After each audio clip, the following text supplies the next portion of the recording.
Have you ever walked past a pet store and admired the puppies in the window? Ever wondered what it would be like to take one home? But have you ever thought about where that cute puppy came from? What if I told you that roughly 90% of pet store puppies and dogs sold online come from puppy mills? What if I told you that that puppy in the window could have suffered severe abuse in the conditions of a puppy mill? What if I told you that that puppy was one of the lucky ones, while its brothers and sisters were killed by disease or drowned because they didn't have the right look? And what if I told you that puppy's mother or father could have had an iron rod shoved into their vocal cords to get them to stop barking? These all sound like horrible extremes, but are the reality for both legal and illegal puppy mills. A puppy mill is a large-scale commercial dog breeding facility where profit is given priority over the well-being of dogs. The dogs from puppy mills are the dogs you see being sold online, in pet stores, and through some breeders. These are the dogs sold to consumers with hidden diseases and mental trauma, and their horrifying history is kept a secret. My horror of puppy mills when I was young is what led me to so strongly support animal adoption. I did more and more research, and my position was only reinforced. Shelters are run mainly by volunteers who always have the animal's best interests in mind. You don't find this kind of care in pet stores and online sellers who sell dogs solely for profit. Eventually, my parents gave in to my months and months of unceasing persistence, and my family adopted a dog. I was elated. The shelter we chose did extensive background research on us and even called all of our references. This might seem excessive for just a dog, but these people know what dogs go through when they get into the wrong hands. Throughout the next few years, I advocated for adoption in animal shelters, always using my own dog Daisy as a perfect example of successful adoption. I honestly believed she was the cutest thing on the face of the earth. I loved that dog more than anything. She was sweet, soft, cuddly, and would do anything for a cheese stick. I spent all of my time with her, even when I wasn't supposed to. At night, after my parents went upstairs to sleep, I snuck her out of her crate and let her sleep on my bed. But one night, everything changed. Around midnight, I awoke suddenly to my beloved dog savagely biting my face.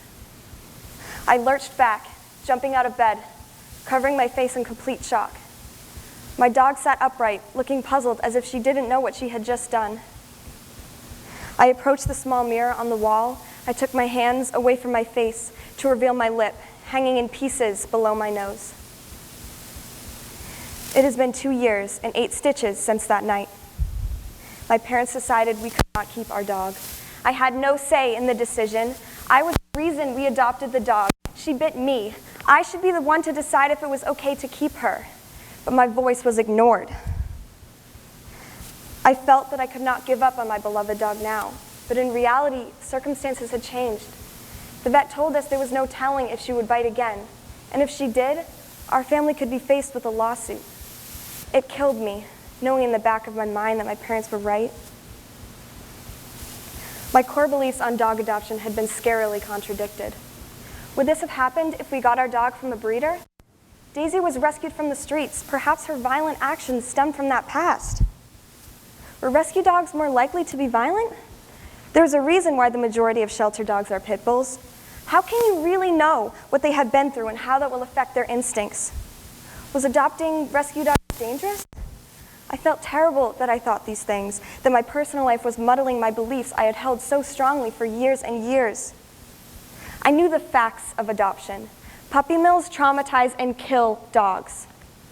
Only 30% of pets in homes are rescued. 2.7 million animals are euthanized in shelters every year, animals who could have been saved if more people were willing to adopt. I realize that you shouldn't use one story to dictate your entire feelings about a subject. Instead, use your powers of reasoning. Do your research. Make up your own mind. Often, people get so wrapped up in themselves and fail to step out of their shoes and see things from a different perspective, especially one that doesn't serve their personal benefit. I wasn't doing society any favors by being against adoption. The numbers show that most adoptions are good for dogs and the people who adopt them. Rescuing dogs is not dangerous. Realizing this eased me out of the rut I was stuck in after losing my dog. But these horror stories can become weapons in the right hands. People will cherry-pick the most powerful story they can, preying on the emotions of the listener while completely ignoring the other side of the issue. They use these anecdotes as evidence for a larger claim and ignore statistics that may support otherwise. This tactic is unfair and illegitimate. Beliefs should be well informed. So the next time you're listening to a neighbor or a peer spreading gossip about someone, or the president warning you about the danger of illegal immigrants, take a step back and think about the evidence they're presenting. Concrete facts or a tear-jerking story, something that sounds just so terribly awful you'd have to be a psychopath to disagree with it. If someone's story is making you feel like this, there is something they're hiding. There's no doubt that these stories are sad. Horrific things happen in our world every day. But should every one of these stories be read as an umbrella for a subject matter? Or one instance read as enough evidence to support an opinion, stance, or legislation? I'll be honest though, it is tough, advocating for something in which you have no personal real-life application to back up your cause. But I still wear my Adopt Don't Shop shirt with pride. It is possible for someone who has lived the trauma of a horror story to still hold on to the morals that have, for them, been personally contradicted. What happened to me and the facts of adoption are two separate truths I hold in my hand. Thank you.